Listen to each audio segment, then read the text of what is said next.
Les amis, oui, seconde semaine Harley-Davidson et seconde semaine avec un bond dans le temps, puisque nous sommes face à la Street Glide 2024.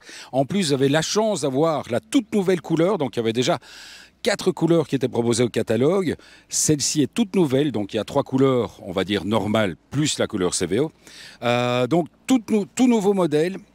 Sur le 117, moto qui développe plus de 100 chevaux. Alors, c'est assez amusant à l'heure actuelle de parler de plus de 100 chevaux, sauf que Harley-Davidson, mis à part toute la gamme Sportster et Panamerica, c'est assez nouveau d'avoir des motos de plus de 100 chevaux. Donc, ça fait aussi que de temps en temps, il y a certains utilisateurs qui sont surpris de devoir payer une taxe de mise en circulation. Oui, parce qu'elle fait 109 chevaux. Ce sont ces 109 chevaux qu'on l'on ressent surtout sur le couple. C'est une moto qui est ultra coupleuse. Effectivement, celle-ci est d'origine, donc il y a vraiment les pots d'origine. Elle est très silencieuse pour une Harley-Davidson. Et je dois vous avouer que lorsque vous avez la chance d'avoir une install, les deux petits baffles ici qui sortent quand même 200 watts, c'est agréable d'avoir une moto silencieuse. Comme ça, vous pouvez profiter un petit peu de la musique. La musique que je ne pourrais évidemment pas écouter, puisque sinon je vais être bloqué sur YouTube. Pour le petit truc, c'est vrai que ces 200 watts, c'est très agréable, sauf que ça fait vibrer les rétroviseurs lorsque vous tapez des basses. Voilà.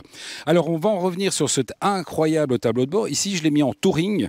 Donc, vous avez 3 modes de tableau de bord différents. On va dire un petit peu le traditionnel avec le compteur contour. Un peu plus stylisé. Celui-ci, ce qui est très pratique, c'est qu'en fait, vous allez pouvoir mettre directement le GPS sur le tableau de bord. Alors, c'est toujours, voilà, nous y sommes arrivés. Alors, GPS qui est extrêmement bien fait, qui est super lisible.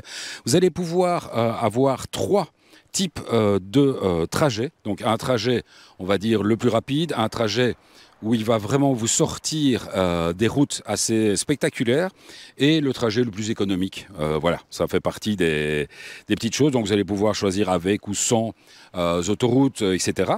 Et franchement, il faut savoir que Harley-Davidson, comme toutes les autres marques américaines, pour la première année, viennent de mettre un GPS de voiture sur les Harley et sur les Indian, alors qu'avant on utilisait un GPS de moto, ce qui amenait que de temps en temps, lorsqu'on roulait un peu fort, le GPS ne suivait pas. Il avait tendance à vous annoncer le virage suivant. Enfin, lorsque vous aviez passé le rond-point, vous étiez toujours au rond-point précédent, donc c'est pas hyper pratique. En parlant évidemment de praticité, on a aussi cette immense... Hop, oui, c'est vrai, je vais te le faire parce que c'est vraiment beau quand il sort quand même. Voilà, cet immense tiroir dans lequel vous allez pouvoir mettre vos téléphones, votre portefeuille, et effectivement, lorsque vous êtes sur autoroute en France, vous allez pouvoir entrer vos tickets de payage, etc. Autre chose qui a bien évolué, qui fait aussi partie des grosses nouveautés 2024, c'est un nouveau système de radiateur. Donc, tu peux montrer, Nico, le radiateur qui est beaucoup plus imposant que l'ancien. Donc on a un gros radiateur.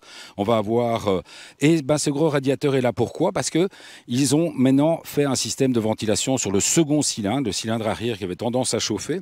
Et je vous assure que hier, malgré les plus de 30 degrés, eh bien, j'étais pas en train de mourir de chaud. Alors dernière chose, par contre, malheureusement à cause de ça, ils ont mis une petite extension ici qui est pas hyper jolie. Mais bon, voilà, ça fait partie un petit peu du look. Alors donc boîte Harley-Davidson, donc quand vous passez la première, vous le savez, ça fait un gros clong. Et voilà, petite radinerie de la part d'Harley-Davidson. Vous n'avez plus, depuis déjà quelques années, de sélecteur double branche. Et je trouve que sur une moto sur laquelle vous avez donc ces grands repose-pieds 2001, c'est super agréable d'avoir le sélecteur double branche, parce que ça vous empêche de devoir chaque fois lever le pied pour passer la vitesse. Alors, sinon, autre chose, je vous dis vraiment, donc 8 kilos en moins. Et ces 8 kilos sont vraiment spectaculaires parce que hier j'étais à une grosse rencontre à Harley-Davidson où j'étais vraiment très bien accueilli. Vous avez déjà certainement découvert la petite interview que j'ai fait là-bas. Eh bien, il faut savoir que tous les gars qui se sont assis sur cette moto, qui ont des Street Glide ou des Road Glide, se sont rendus compte à quel point cette moto était beaucoup plus légère que l'ancienne. Pourtant, je vous dis, 8 kilos d'écart sur plus de 380 kilos, ça semble anecdotique, et pourtant, je ne sais pas où ces 8 kilos ont été retirés, mais en tout cas, la moto est beaucoup plus vive. Évidemment, vivacité qui paye, que la béquille latérale paye un peu, parce que la moto et très souvent sur la béquille.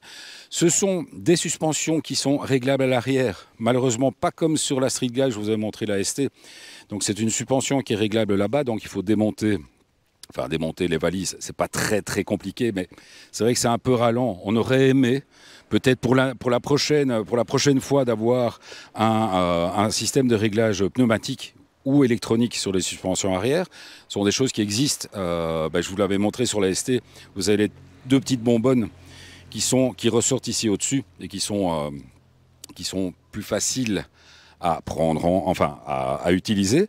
Et autre chose aussi, ça je vous en avais parlé sur l'essai de la Road King, c'est donc la nouvelle selle passager qui est plate, qui n'est plus en descente comme avant. Donc vous avez un passager qui est beaucoup mieux installé. Je vous l'avais dit la dernière fois, le gros avantage des valises, c'est que le passager se retrouve bien calé par les valises. Donc le mieux reste quand même toujours de lui mettre un petit sissi bar en plus, hein. Ça fait partie des choses.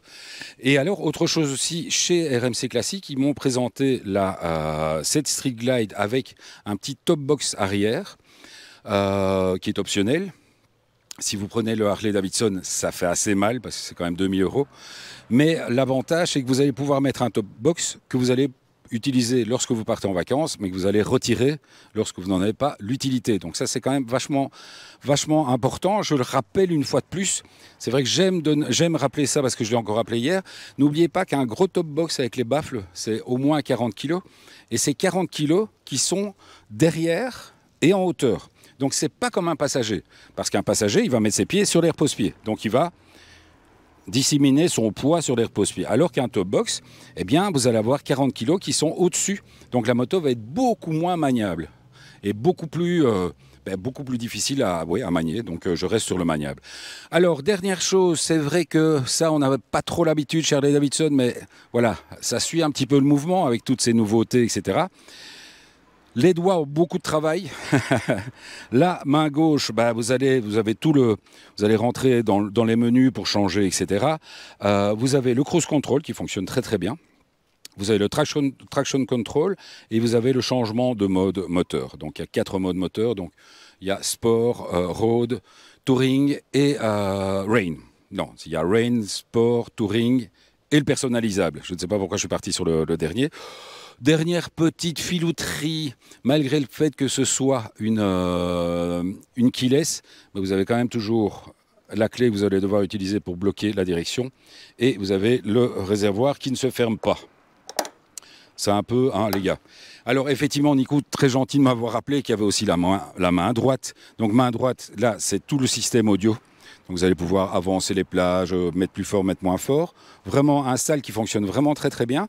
Il y a alors une belle avancée, sur les clignotants, puisque donc ils ont fait des clignotants beaucoup plus fins et qui sont vraiment très agréables à utiliser. Clignotants, donc bien entendu avec remise à zéro automatique, etc. Et comme l'a fait remarquer Nico, eh bien effectivement, grande chose aussi, c'est ce petit volet qui vous permet de gérer un petit peu le vent.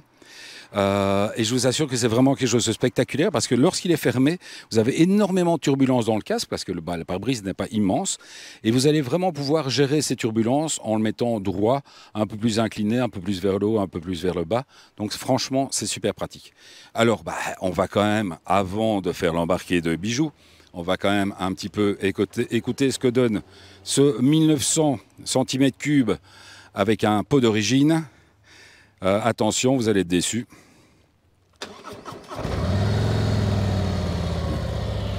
Voilà, ça fait pas beaucoup de bruit. Ça vibre comme une vraie Harley avec les petits pots d'origine. Et franchement, par rapport à la Road King de la semaine dernière, j'apprécie beaucoup ces phares qui sont beaucoup plus visibles que les deux petits clignotants qui faisaient office de feu stop, de clignotants, de phare, etc. Je ne suis pas un grand fan.